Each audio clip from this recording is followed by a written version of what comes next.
最近東張西望播出一集調查報導，揭露有水貨客疑似將大陸海鮮濕貨由內地偷運入香港，當中包括刺身級食材，例如鮭魚象拔蚌鱸蝦等。整件事引起唔少人關注，唔止因為食材總量高級，而係運送過程完全冇監管、冇冷鏈、冇標籤，冇人知邊度嚟。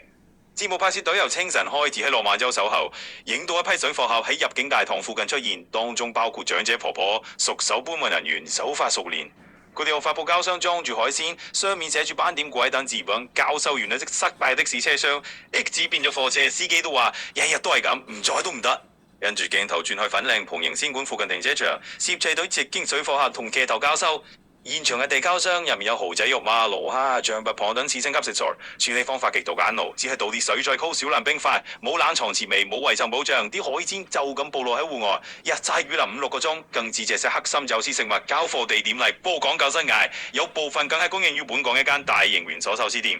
節目冇直接點名任何食肆，但畫面中出現印有分店編號嘅膠箱，引起網民異議。有觀眾懷疑部分嘅貨品可能流入本地大型連鎖壽司店，亦有人話影到箱唔代表就係佢哋用咯。